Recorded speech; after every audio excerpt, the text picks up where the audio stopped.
if your journey as an author and how that has helped you as a filmmaker, I mean, is there any relation or that has complemented each other?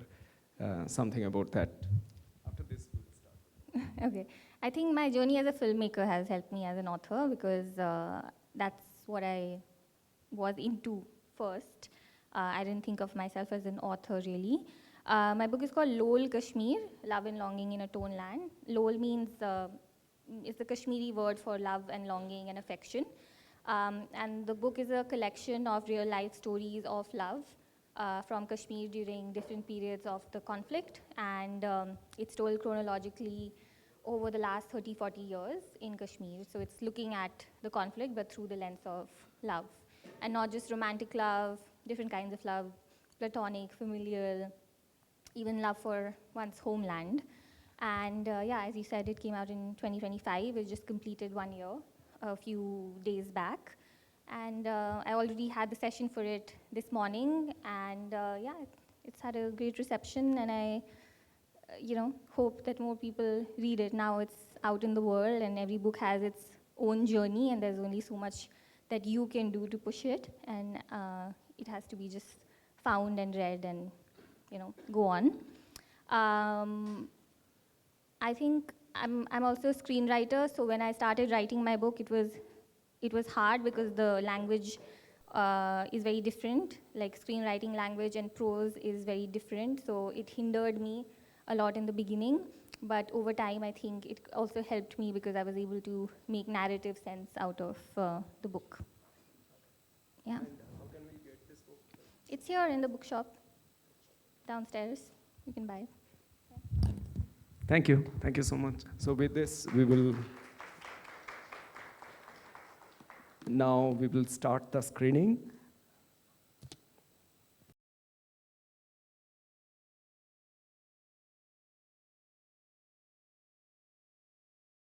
Good, lovely.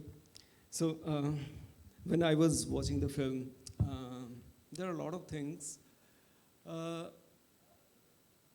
More than it is saying something revealed, what is revealed and what is not revealed, what I felt, the untold story, the things which are not revealed, perhaps are more powerful than the things which have been revealed in the film.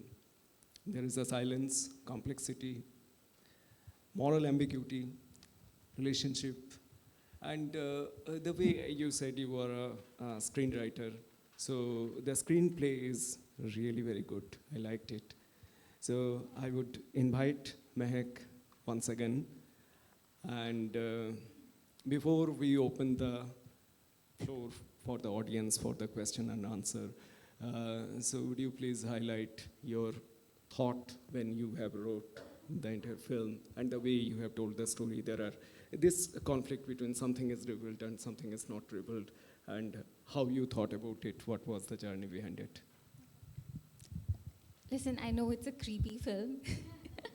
Okay? So we don't have to pretend like it's not. It's like really batshit crazy, and I wanted to make it that way and just show female rage. And that's what the film is about, essentially. And I think we were all in some sort of a dark place during the pandemic, and I think so was I. So I really wanted to make something really dark, and I had fun making it. So yeah, that's it. Yeah. How pandemic played the role, though?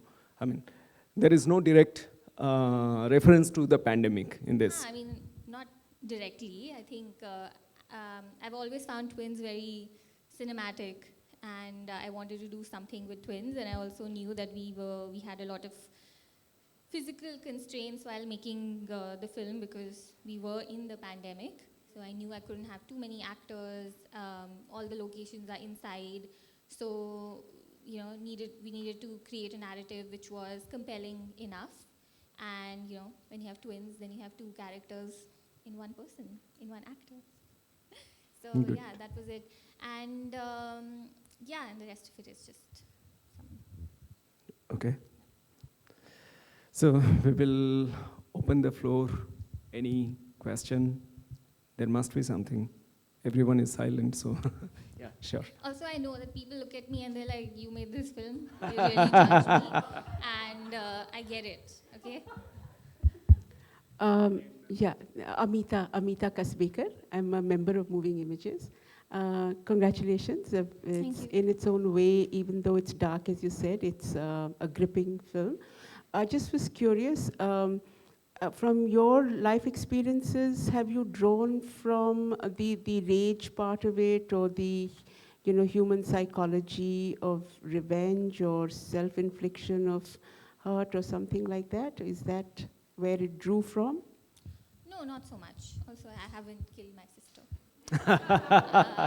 Yeah. So, no, I mean, they're just, it's an accentuation of a lot of experiences that I've had and know about, but it is at the end purely fiction. I wanted to use a lot of metaphors. So because it's called Bad Egg, we've used that, that imagery and the embryonic thing and everything throughout. We've used those symbols.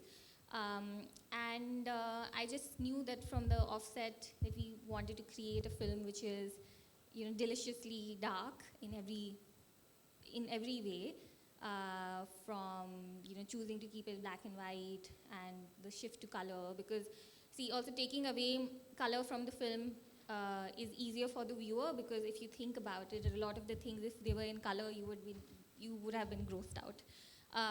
So to find the exact moment to do that, and it's very minimal dialogue. It is Zoya really carries the film herself. The actor is called Zoya as well, so she really carries the film. So yeah. Silence has a role in this film, and how you perceived it as a writer or as a filmmaker. I mean, I'm not talking about the background music, I'm talking about the silence of the characters, maybe the story. I'm an actor, so I can see those when the actors are actually depicting the characters. I can see the way they have done it. So was that a conscious effort, or it was organic? No, it was conscious. Also, I think the first dialogue really happens 5 minutes into the film, so all of those silences were premeditated, because she is, she is fine. Like, the person you see, if you didn't get the film, is Zara, right? She's taken her sister's place. So she is in this new space, and she's trying to find her way, and she's really out of it because she doesn't know where things are, what's happening, and she doesn't want to say too much so as to not मतलब उसकी पोल नहीं खुल जाएगी. So she doesn't want to give away too much. So there is a lot of constraint over there which comes organically because of that. And also she is feeling claustrophobic and suffocated in the surrounding that she is in. So I think the black and white also helps with that. So once she feels that she's kind of free and she's left this thing behind, is when her world opens up and it goes into color. And then of course it doesn't, because what goes around comes around. So true. Yeah, I will come to you first. Yeah, I'm Nancy. Thank you, Jamal. Mehek, for the film, forgive me. And I have read your short stories as well. There, of course, the state is clearly the occupying force, colonizing the bodies and minds of the men and women of Kashmir. But in this case, what I really like about this film here is that you do not operate through gender binaries, because normally you'd expect a man to commit violence against a woman, violence of all forms. But in this case, it's a woman doing that to another woman, and you're giving the woman the amplitude to be able to feel rage, envy, to sabotage something. And I think that ability to be able to give space for feelings other than just good intentions or wanting to be, a woman who can basically be completely in control of her mind and her body. The fact that you're able to give space to something like this on screen is also very interesting for me. Thank you. Because in the case of the short stories in Kashmir, we know who is the enemy and who is the one who is being oppressed. In this case, perhaps there are no twins. Perhaps it's entirely a kind of mind play, and maybe the twin is actually a doppelganger. Somebody who is the shadow woman. And I like the poetics of this shadow woman, because it helps you to elude the binaries of just like male violence against women. It's Yeah. Yeah. And also the reason it is called Bad Egg is because I wanted to delve into the preconceived notions and judgments that we already have as people. For like mostly we would always ostracize the person who is cheating, but here we're not really exactly doing that. We're also showing her rage, but at the end of the story, you don't really know who is the bad egg. So it's kind of trying to be empathetic to both the people and say that both of them did screw up in their own way, rather than just keeping it super one-sided. And I wanted to explore that, and also just have her delve and surrender to the rage that she is feeling. And of course, this is not a very realistic film, and short films is a medium which lets you do that, where it lets you tell a slice of a bigger story. If, for example, this is a feature film, then I would have to explain a lot of it. But because it's a short film, I can get away with it, and then it is complete in itself as a piece of art. So, and thank you for reading and watching. Your question, yeah. Hi, Mehak. This is Dimple. I just have one question. In one of the shots, when Zara is waking up, you have a close-up of her hands taking the help of the bed. Is there a specific reason why you have the close-up of her hands? No, not really. I'm assuming that she is hungover, really, and so she is. So even the sound of the music changes to be to what she would feel and what she would hear inside her head. So that's why it's really, the dissonance is very high and jarring and screechy, right? Yeah. So she is waking up and the world is blurry for her. So showing her take the support is just to show that she is very out of it. Okay. Yeah. Thanks. It is, of course. And by the end of it, basically, what she realizes is that this is always going to haunt her. She has to either come clean. She has to come clean, because otherwise it's not, because it's a cruel joke that nature is playing with her, right? That she's having twins. And the last shot, if that is not reality. When they look at her, that is just her mind playing games with her, because finally they are like, we got you. Hi, I'm Shams. Yeah. No. So I'm Shams. My original question was why the name Bad Egg, but now that you explained that, I'm curious to know whether you have made any film before that and after that, and whether they deal with the same subject or different subject. If I've made a film before this and after. Yeah. Uh, And what is their subject? Okay. Yeah. No, before this, I've made a lot of short films, but they were student shots. This is the first short that I made as a professional, I would say. And mainly I'm a screenwriter, so I write more than I direct. But yeah, eventually, what I write.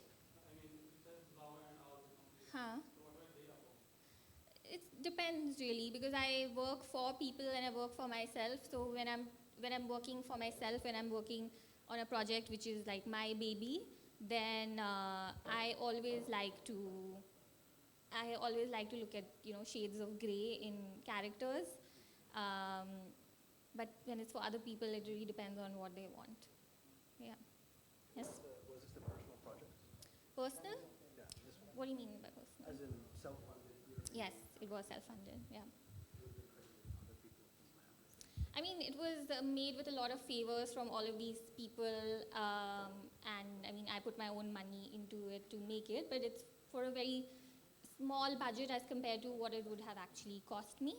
So I think mainly the people who were like in post-production is where I spend the most, but all the actors and the cinematographer and the sound designer, everybody, they worked pro bono. And I think, like I said, it was during COVID, so everybody just wanted to make something, and this was that. And I don't think this film would have been possible if I were to recruit all of these people together and get them, in the same room. It would be quite impossible. So. Did you shoot during COVID days?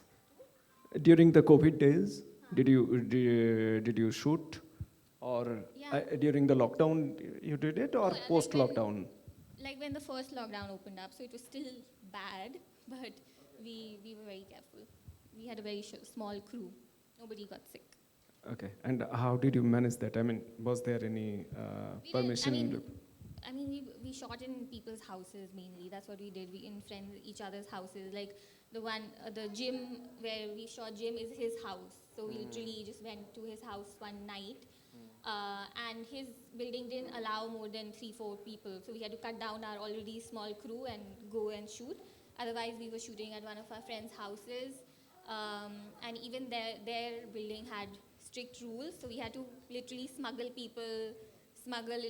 equipment upstairs, and then we used to spray all of them with disinfectant, all the equipment, clean it, then use it, and the same rigmarole again and again. True. Seems like a very Right. different time. Right. Yes. Just as a thought, what do you think COVID has done to suppressed rage? Like for people who've had suppressed rage and then they've been made to be locked down in that particular place or house for like, I think, a few months.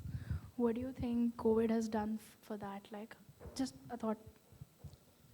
I mean, when you think about it, COVID was like it started 6 years ago, which seems crazy, right?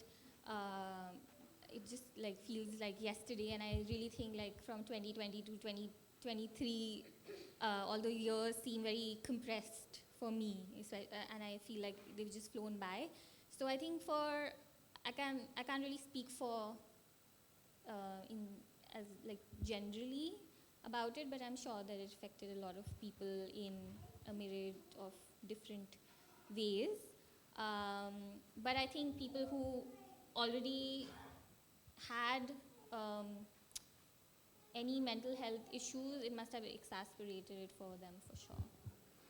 I can probably add to that, if you permit, my personal experience, what COVID can do. We have lost 11 people in our house, in our home, I mean.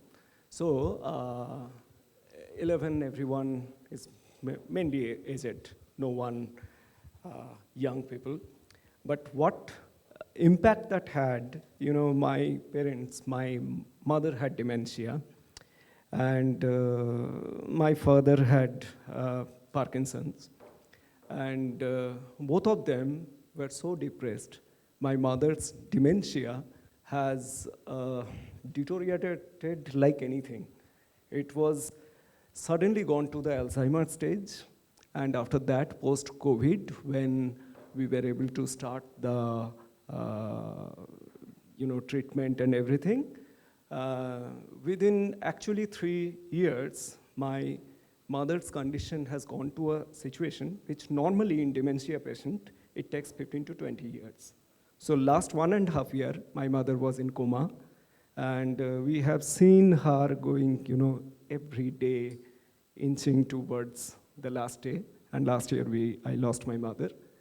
And the furious part is, I would say worst part, when something happened to my mother, we know that, okay, this is what's going to happen. But the burden of disease actually impacted my father. The Parkinson's has gone to some other level. Now he is in rehab, and he is suffering from FTDP, frontodermal dementia, Parkinsonism. So all these things, actually, the mental health has gone to, some other level. Last 2 to 3 years, even now, sometimes I feel that I need help. After dealing, 2 aged people at the same time for 3 years, it is really very difficult to, handle. So COVID, I don't know what happened to other people. I'm sure everyone is impacted. We have seen a different age. I'm really sorry. No problem. Yeah. Coming back to the discussion, any questions? Someone raised hand, I saw.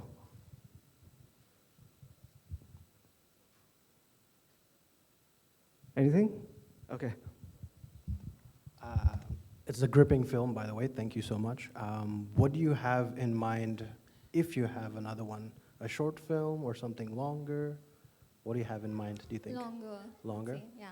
What's your ideal time frame? This one was 13 minutes, right? 13? 1-3, right? This No, one no, was. it was 28 minutes. Oh, I'm but so sorry. I'm glad to know that It went by fast. flew by fast for you. Is that still the good time frame that you want to shoot for? Sorry? Is that still the time frame you want to shoot for? The length? Like 28 minutes? Yeah, No, like no, 30 minutes or something like Like a feature length. Okay. Feature length, 1.5 to 2 hours. Awesome. Yeah.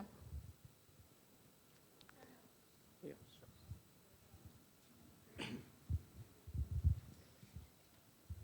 So I see that you have written, directed, and also edited it. So was it a conscious choice, or is it difficult to collaborate with, let's say you have the story, to get a screenplay from someone and then get it edited? And also wearing these different caps, like when you have written it and then coming to direction, did you have to change a lot? And then after direction, while editing, you had to change the whole flow. So how was that whole process, and where that choice came from, like wearing all the different? I think I just made that choice. Also, I had taken so many favors from people, I couldn't really afford to do more of that. And it's not something I would prescribe as a thing to do, to wear all of these caps, because it was a short film. It was possible for me. I was always going to write and direct it. Producing, because I had to put in my own money. Editing was a choice because I don't like editing at all, actually. I find it really grueling. But I can edit my own things. I can get that objectivity. But it was interesting because I changed a lot from what I had written to the final cut. So I've moved things around, and I'm glad I did that. I did that exercise on my own because I could see the gaps in my writing, actually. Yeah.